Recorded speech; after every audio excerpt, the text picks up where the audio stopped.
그러면은 만약에 담보대출 요거를 안 갚게 되면은 어떻게 되냐? 이건 뭐 경매로 이렇게 넘어가겠죠.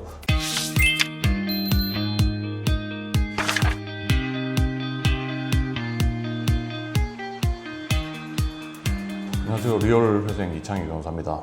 개인 회생이나 개인 파산을 하면은 모든 채무가 다 면책이 되는 건지 궁금해 하시는 분들이 좀 있는 것 같습니다.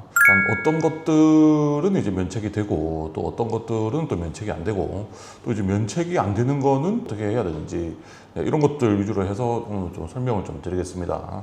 일단 채무 중에서金融기관에서 뭐 빌린 돈들도 있을 거고 아니면 지인한테 빌린 돈도 있을 거고 뭐 세금을 못 낸 경우 아니면 뭐 4대 보험료 이런 거를 체납이 된 경우 아니면은 직원을 고용했는데 뭐 직원들 임금 퇴직금을 또 지급을 못한 경우 다양한 채무들이 있는데 요 채무들이 뭐 개인회생이나 개인 파산을 통해서 다 이제 면책이 되느냐 요거를 좀 많이 궁금해 하시는 것 같습니다. 채무를 그래서 좀 몇 가지로 좀 분류를 합니다. 첫 번째가 결재권부 채권이라는 게 있습니다. 말 그대로 요 좀 담보대출이 되어 있는 겁니다. 아파트에 주로 이제 담보대출이 되어 있지 않습니까? 회생을 하게 되면은 요 담보권부 채권 요것도 안 갚아도 되는 거냐? 이렇게 좀 물어보시는 분들이 좀 있습니다. 아파트에 대한 담보대출 아니면 차량에 대한 담보대출 같은 경우에는 어떻게 하냐?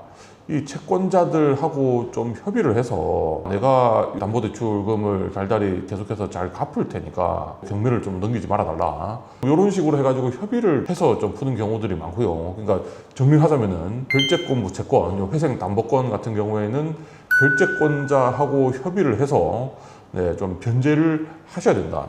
그러면은 만약에 담보대출 요구를 안 갚게 되면은 어떻게 되냐? 이거는 뭐 경매로 이렇게 넘어가겠죠.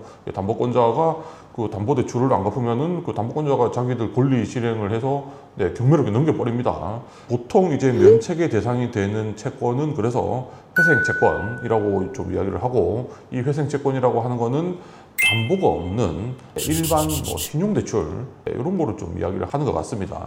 대부분의 경우에는 금융기관에 대한 대출 아니면은 뭐 신용카드와 관련된 채무 아니면은 뭐 지인이라든가 아니면은 개인적으로 빌린 어떤 채무들 그 다음에 뭐 거래처에 대한 뭐 대금 이런 것들이 이제 회생 채권으로 분류가 되고 이런 것들이 이제 면책의 대상이 되는 것 같습니다. 그러면 이제 면책의 대상이 안 되는 채권들은 뭐 어떤 것들이 있냐? 이런 거는 비면책 채권이라고 해서 법에 좀 규정되어 있는 것들이 좀 있습니다. 비면책 채권이라고 하는 거는 면책이 안 된다는 거고 그러면은 어떻게 해야 되냐? 다 갚아야 된다는 겁니다. 구체적으로 좀 말씀을 드리면은 세금, 4대 보험료, 그리고 뭐 임금 퇴직금, 또 이제 벌금이나 뭐 과태료, 그리고 양육비 같은 경우에 과거에 뭐 양육비 채권이라던가 아니면은 앞으로 줘야 되는 양육비라던가 이런 것도 원칙적으로 이제 당연히 면책이 안 됩니다. 그리고 고의의 불법행위에 따른 손해배상 채권 누군가가 어떤 사람을 폭행을 해가지고 뭐 상해를 입혀놓고 그러고 나서 이제 그 사람에 대해서 내가 뭐 치료비라든가 뭐 손해배상으로 이제 물어줘야 되는데 그런 거를 면책시켜주면은 요거는 어떻게 되겠습니까? 그래서 이제 그런 경우에는 요 면책을 좀 시켜주지 않는다. 이게 뭐 비면책 채권이라고 하면은 요걸 아까 전에 이거 다 갚아야 된다라고 좀 말씀을 드렸는데 국세청에서 이제 요거를 언제까지 다 갚으세요 라고 하지 않습니까? 내가 돈이 없는데 이걸 세금을 어떻게 갚고 4대 보험료를 돈이 없는데 이거를 어떻게 하냐? 그러면은 굳이 개인회생이라든가 이런 거를 할 필요가 없는 거 아니냐? 이 법원에서는 좀 어떻게 하냐면은 비면책 채권을 면책을 시켜주지는 않고 그러니까 갚아야 되긴 합니다. 근데 다만 회생 절차에 이 채권을 포함시켜서 좀 우선적으로 좀 변제를 할 수 있도록 그렇게 합니다. 그래서 만약에 누군가가 세금이 한 1,000만 원이 있고 그냥 일반적인 아까 전에 제가 말씀드린 뭐 금융기관에 대한 대출, 뭐 카드, 뭐 빚 이런 것들이 한 1억 정도가 있다라고 하면은 그 중에서 세금 1,000만 원부터 먼저 갚으라고 합니다. 만약에 한 달에 100만 원씩 갚아야 된다라고 하면은 36개월 기간 동안에 첫 번째 10개월 동안에 100만 원씩 10개월, 그래서 1,000만 원 세금부터 먼저 좀 갚도록 하고 나머지 남는 기간 동안에 이제 나머지 채무들을 좀 변제하도록 그렇게 좀 한다는 겁니다. 그러면은 반대로 내가 세금이 한 1억 정도가 밀려 있고 나머지 뭐 채무는 한 1,000만 원밖에 없다.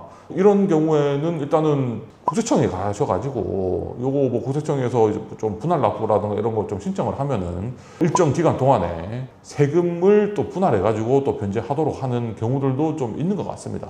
비면책 채권이 너무 많다라고 하더라도 포기하지 마시고 뭐 저희 같은 전문가들한테 좀 상의를 좀 해보시면은 저희가 좀 방법을 좀 찾아가지고 그렇게 또 해결하는 방법이 있을 수 있습니다.